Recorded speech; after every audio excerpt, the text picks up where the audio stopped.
Thank you for inviting me to speak at such a special event organised by the Young Christians Climate Network. To this event, I bring greetings from Crickhowell High School and St Edmund's Church. So in the world today, whatever happens in reference to climate change, people are either angry, disappointed, or satisfied. Positively angry would be someone like Greta Thunberg, and negatively satisfied with not doing anything would be the Donald Trumps of the world.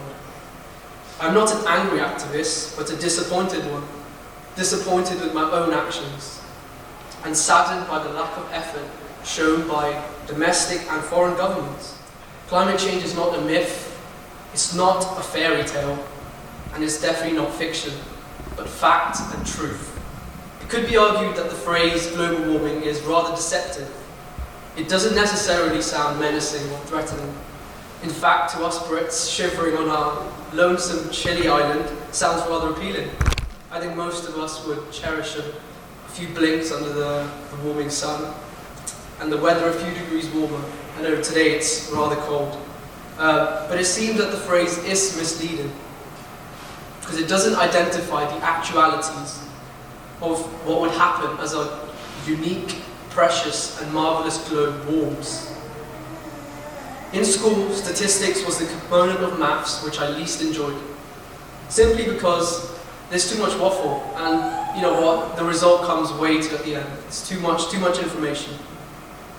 But there is a moment of enlightenment which sparks something special inside of me. I would like to inform you of some alarming statistics surrounding global warming. 2010 to 2019 was the hottest decade recorded in history.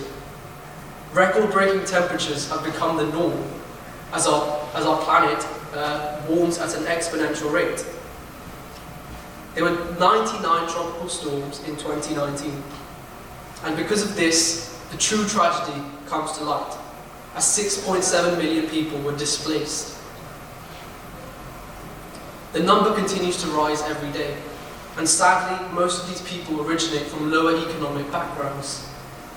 Therefore, little to any aid is offered by domestic governments. People are left homeless, penniless, punished not by their own mistakes, but by those in privileged circumstances. Simultaneously, the climate crisis is both the most straightforward and complicated issue humanity has ever faced. Straightforward because we know and understand what we must do to limit the imminent and long-term repercussions of our negligence.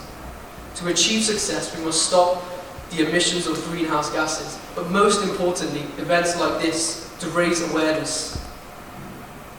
As young people, we are easily influenced. Often we are inspired by anti-climate propaganda. Let's not kid ourselves. Only a year ago, the leader of the free world actively advocated against climate change. To counteract this, we should closely observe scientific data.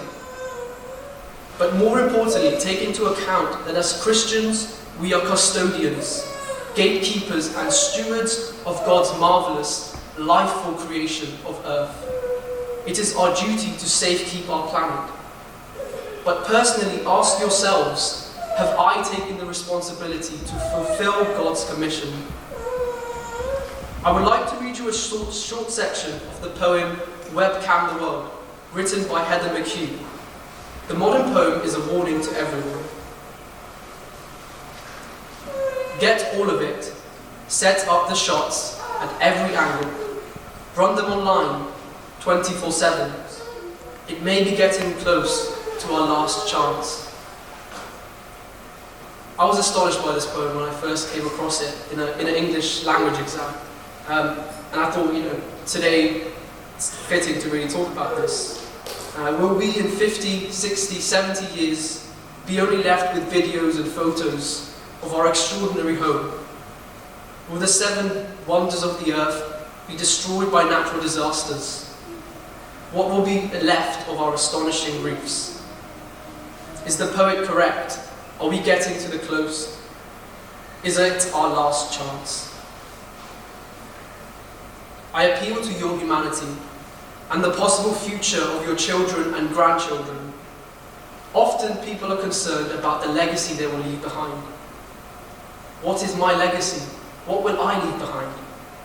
We should all take into account the legacy we will leave. Have we been good custodians? Have we educated our children, colleagues, schoolmates, teachers, parents about the dangers of global warming?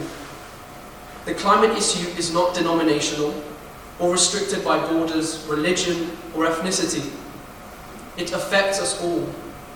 Our intellect and money is being invested in a collective future which benefits everyone. The two mentors in my life, my father and my head teacher, have instilled in me the concept of global citizenship. As global citizens, we must unite in the single, selfless goal to create a future worth living in. Let your legacy be left in the security and well-being of our planet. Thank you very much.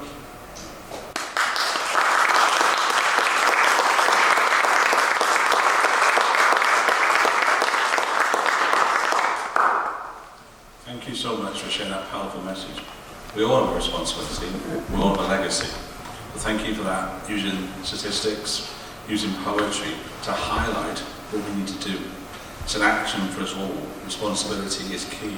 Well, thank you so much for that.